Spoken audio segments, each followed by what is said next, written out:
और डिस्कस करने वाले हैं glimpses of India. Glimpses of India में 3 चैप्टर हैं। कितने हैं?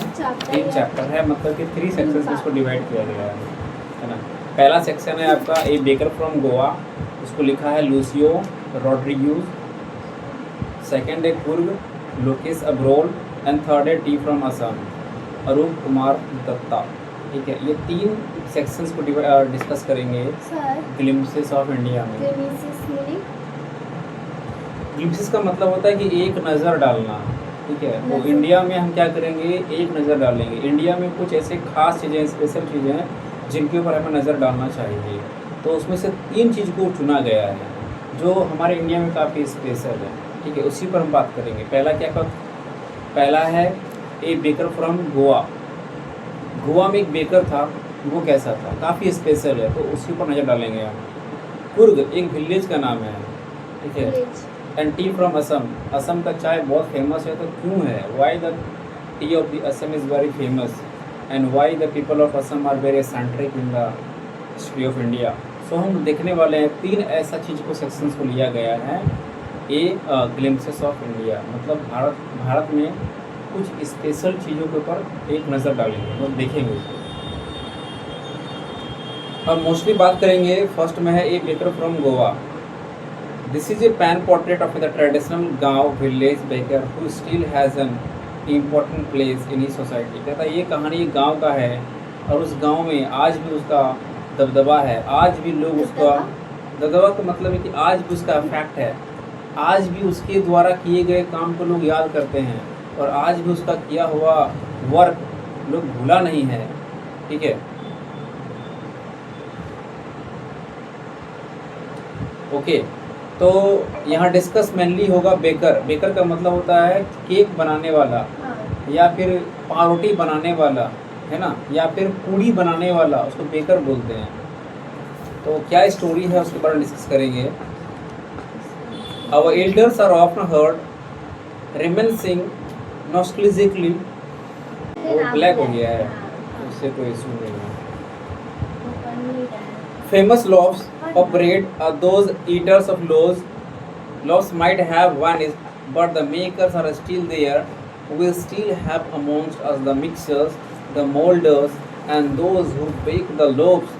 Those is all time tasted furnaces still exist. कहता है कि आज भी हमारे बड़े बुजुर्ग लोग आज भी बेकर को याद करते हैं गोवा में। आज भी भले वो बेकर नहीं है लेकिन खाने वाला आज भी जिंदा है। वो दिन नहीं है लेकिन लोग उस दिन को याद करते हैं। ठीक है, वो ख़त्म नहीं हुआ, आज भी बनाने वाले प्रेजेंट हैं। ठीक है, और आज भी बेकर का इफेक्ट, बेकर के बनाए हुए लॉफ्स आज भी हमारे पूरे कंट्री में चलता है। आज भी वो फर्नेसेस का मतलब जलता हुआ चूल्हा का लो आज भी लोगों को याद है। The fire in the furnaces has not yet been extinguished. भले ही इंसान गुजर गया, इंसान बदल गया, लेकिन वो आग आज भी जल रहा है। आज भी वैसे ही हमारे कंट्री में बेकिंग किया जाता है और लव्स बनाए जाते हैं। द थर्ड and jingle of the traditional bakers bamboo.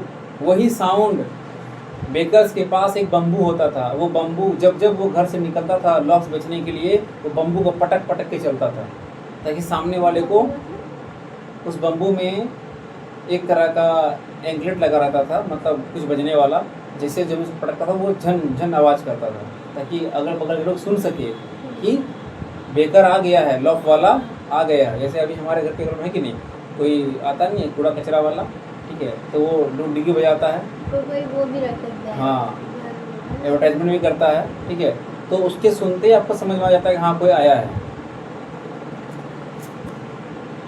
Heralding his arrival in the morning can still be heard in some places. Maybe the father is not alive, but the son still carries on the family profession. कहता है भले ही आज बनाने वाले का उसका पिता नहीं है, लेकिन आज भी उसका बेटा उसके काम के आगे बढ़ा रहा है। These bakers are even today known as पैदर in Goa. आज भी वो बेकर्स प्रेजेंट है हमारे देश में, हमारे गोवा में, और उस बेकर को गोवा में पैदर बोलते हैं। पैदर मतलब एक ऐसा पर्सन जो बेकिंग करता है। ठीक है, बेकिंग करने वाले पर्सन को पैदल बोलते हैं, गोवा में बोला जाता है, but not in the country, only in मतलब गोवा। कुछ भी बेकिंग कर रहा है तो वो पैदल पैदल कहलाएगा, specially in Goa, but no matter what is no matter that the people are what they call in other state, no matter in that, okay, पैदल is only called in Goa, in other state people call another name like baker, Mr. Baker, whatever. During our childhood in Goa, the baker used to be our friend, companion, and guide. He used to come at least twice a day. Once when he set out in the morning on sailing round, and then again when he returned after emptying his huge basket. कहता है क्या पहला, सबसे पहले वो तो सुबह सुबह हम लोग बचपन में सुबह सुबह जागते थे तो पैदल का आवाज़ सुनकर जागते थे। वो दिन में 2 बार आता था, एक बार सुबह और एक बार दोपहर में, है ना। वो बेच करके चला जाता था, ठीक है, पूरा बास्केट भर के लेके आता था, लेकिन उसका पूरा बास्केट खाली होता था। The jingling thud of his bamboo woke up his from sleep and we ran to meet and the greet him. कहता जैसे ही बम्बू का आवाज़ सुनते थे हम सब दौड़ते हुए उसके पास पहुंच जाते थे, ठीक है। Why was it so? Was it for the love for the loaf? Not at all. The loaves were bought by some Pasquine or Bastine, the maid servant of the house. What we longed for were those bread bangles which we chose carefully. Sometimes it was sweet bread of special make. कहता है पता नहीं ऐसा क्यों होता था हम लोग के साथ में, कहीं ये पार्टी का प्रेम तो नहीं है कि खाने में बहुत मज़ा आता था, बस हम आवाज़ सुनते थे दौड़ पड़ते थे, ठीक है, और उसका टोकरी खाली हो जाता था। बट अब तो यहाँ पे ये हो गया ना कि सब अपना शॉप खोल लिया तो वहीं पे बेचता। अब तो वैसे वाले पहले की तो जो होता था ना 12 बैल बजाता था ऐसे आता था। नहीं, अब वो तो ऐसा पॉसिबल नहीं है ना, टाइम के हिसाब से अब हर जगह चेंज होने लगा, चेंज हो गया। ठीक है। अब कंपटीशन बढ़ गया है हर जॉब में, तो हर कोई हर जगह मिलने लगा सब चीज़, ठीक है।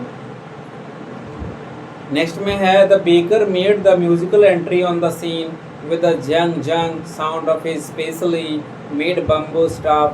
One hand supported the basket on its head and the other banged the bamboo on the ground. कहता है क्या, जब जब बेकर आता था उसका बम्बू झंग झंग आवाज़ करता था, वो ऐसे पटक पटक के चलता था धरती पर ताकि आवाज़ करे, सब लोग दौड़ करके आए।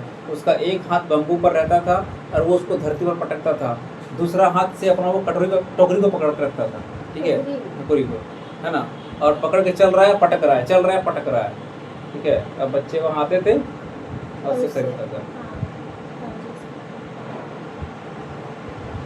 We would basket somehow. I can still recall the typical the bangles for children. Then we did not even care to the brush our teeth or wash our mouths. Trouble the picking a mango leaf on the tiger never brushed his tooth. फिर कहता है कि हमें कोई matter नहीं था कि सुबह सुबह हमने मुंह धोया है कि नहीं धोया, बस आवाज़ सुनते थे और चल पड़ते थे उस लॉफ को खरीदने के लिए, है ना। बाय द वे वैसे भी जंगल का शेर कभी मुंह नहीं धोता है ना, वो ऐसे ही खाता है कि नहीं, क्या जंगल का शेर मुंह धोता है? ऐसा नहीं कि आज शिकार के फिर कल मुंह धोएगा फिर कल खाएगा, है ना, तो हम क्यों मुंह धोएंगे? हाँ, तो वैसे ही बोल रहा है ये कि हम लोग कोई मैटर नहीं करते हैं, जैसे आवाज़ सुनते हैं दौड़ पड़ते हैं खाने के लिए, मुंह धोना बाद में कर लेंगे, है ना। क्या इशू है खाने में, क्या दिक्कत है? एक बार ट्राई कर देखिए आप, बच्चा लोग खाता है, कोई बड़ा इशू नहीं है, एक बार तुम ट्राई कर देख सकती हो। अच्छी हमसे तो खाएंगे, आप ट्राई करके देख लो, आराम से खा लीजिएगा। आप खाए हैं चाय भले पिए हैं, चाय? ठीक मुझे है। तो बचपन में तो सब खाया होगा। नहीं बचपन में नहीं, अभी मतलब हाल ही में हाँ, 1 महीना पहले हम चाय पिए हैं, 1 महीना पहले, मतलब क्या उसको बोलते हैं, बिना मुँह धोए। एक्चुअली ऐसा ही सिचुएशन आ गया था कि पीना पड़ा, क्या कर सकते हैं, ठीक है ना, सिचुएशन वैसा हो गया था कि वो पीना ही पड़ गया। हाँ, जैसे कहीं बाहर जाने का होता है वैसे। अब हम बोले मुँह नहीं धोए, तो नहीं आपको पीना ही पड़ेगा। अरे कोई दिक्कत नहीं होता, कोई बड़ा इशू नहीं है, ठीक है, चलो ठीक है, ओके, ठीक है। तो कहता है कोई बात नहीं है, वैसे भी शेर मुँह नहीं धोता है, ठीक है ना। तो हम लोग क्या हैं, हम भी आराम से, कहानी में ये बताया गया है, कहानी में बोला गया। वाला। Marriage gifts are meaningless without the sweet bread known as the ball, just as the party or the feast loses its charm without bread. कहता है क्या गोवा में बिना पावरोटी के शादी अधूरा है। अगर शादी में पार्टी नहीं खिलाया गया अभी तो भी? बेकार है। हाँ, उसका नाम है बॉल। ठीक है, हम लोग में भी शादी होता है ना तो नान खिलाता है। हाँ क्या? नान। नान, तो वही है, अगर नहीं खिलाएगा तो वो शादी बेकार है। पार्टी नहीं खिलाएगा तो वो खाना ही बेकार है। मतलब पारोटी गोवा में तो गोवा में कोई उसको dish बोलते हैं बना के- बॉल। हाँ तो नॉर्मल तो पारोटी उसको नहीं देता होगा ना। नॉर्मली है, नॉर्मली वहाँ तो बहुत बिकता है, उसको बोलते हैं पाव भाजी। पाव भाजी। हाँ, तो वो तो अलग ही सर, पारोटी और पाव भाजी। तो वही तो पार्टी आया कि नहीं? हाँ उसमें तो वही तो आता बोल है। रहे, पार्टी और भाजी मतलब कि सब्जी। पाव भाजी वाला बस सब्जी नहीं रहता सर, वो चटनी रहता जो भी है, वॉटेवर, ठीक है। नेक्स्ट है,